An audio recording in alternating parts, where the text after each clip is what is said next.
এই ছাত্রছাত্রীরা, আজকে আমি তোমাদের সাথে আলোচনা করব তোমাদের ইতিহাস বিষয়ের মাধ্যমিক প্রশ্নবিচিত্রা 2026 এর দ্বিতীয় পর্যায়ে মূল্যায়নের 11 স্কুলটা আলোচনা করছি।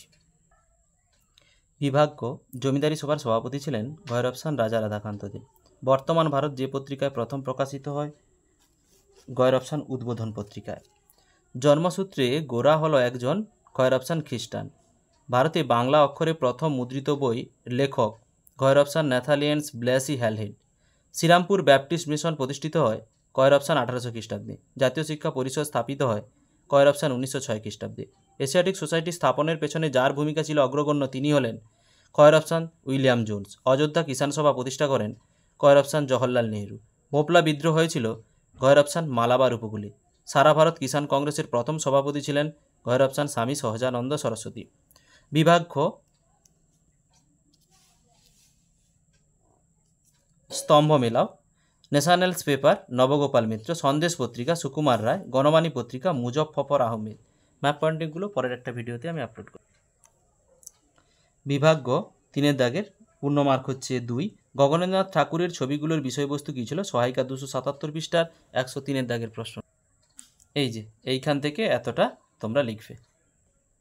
স্ক্রিন বিখ্যাত কেন? সহায়িকা 328 পৃষ্ঠা 23 দাগের প্রশ্নটা তোমাদের দেখ, এইখান থেকে এতটা তোমাদের লিখতে হবে।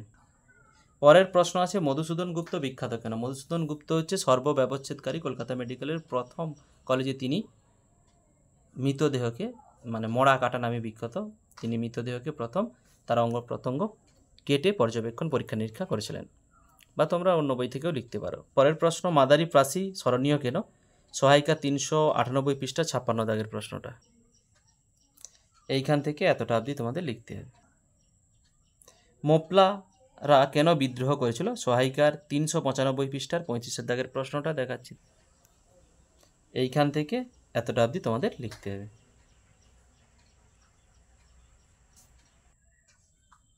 বিভাগ ঘ, 4 দাগের পূর্ণ মার্ক 4। হিন্দু মেলার উদ্দেশ্য ও গুরুত্ব আলোচনা করো। সহায়িকার 258 পৃষ্ঠায় 33 দাগের প্রশ্নটা দেখাচ্ছি, তোমরা দেখো। এই যে এইখান থেকে লিখতে হবে। এই অবধি লিখে পাশের পৃষ্ঠার এইখান থেকে এতটা অবধি লিখলে হবে।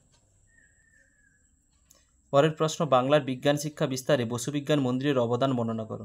সহায়িকা 318 পৃষ্ঠার 28 দাগের প্রশ্নটা এইখান থেকে লিখতে হবে। লিখে পাশের পৃষ্ঠার এই অবধি তোমাদের লিখতে হবে। ভারত ছাড়ো আন্দোলন পর্বে কৃষক আন্দোলনের বর্ণনা দাও। সহায়িকার 380 পৃষ্ঠার 20 দাগের প্রশ্নটা এইখান থেকে লিখতে হবে। এইখান থেকে লিখে পুরো অবধি এই অবধি তোমাদের লিখতে হবে। বিভাগ ও 5 দাগের পূর্ণ মার্ক হচ্ছে 8। সিপাহী বিদ্রোহের প্রকৃতি বিশ্লেষণ করো। সহায়িকার 235 পৃষ্ঠার 1 দাগের প্রশ্নটা দেখাচ্ছে। এইখান থেকে লিখতে হবে। এখানে লিখে এটা লিখতে হবে। পাশের পৃষ্ঠার এই যে এই পুরোটা লিখে এই পাশের এই অবধি তোমাদের লিখতে হবে।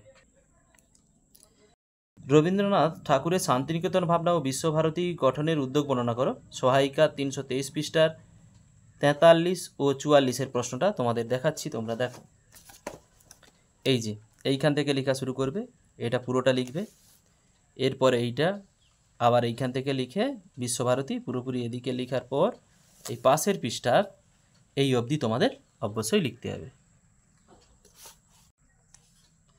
অসহযোগ আন্দোলন পর্বে শ্রমিক আন্দোলনের বর্ণনা করো। সহায়িকা 366 পৃষ্ঠার 11 দাগের প্রশ্নটা এইখান থেকে লিখতে হবে। এইটা লিখে পাশের পৃষ্ঠার এই অবধি তোমাদের লিখতে হবে। ভিডিওটি শেষ অবধি দেখার জন্য অতীতের ইতিহাস চ্যানেলের পক্ষ থেকে সবাইকে অসংখ্য ধন্যবাদ। ফিরে আসছি পরের ব্লগ নিয়ে।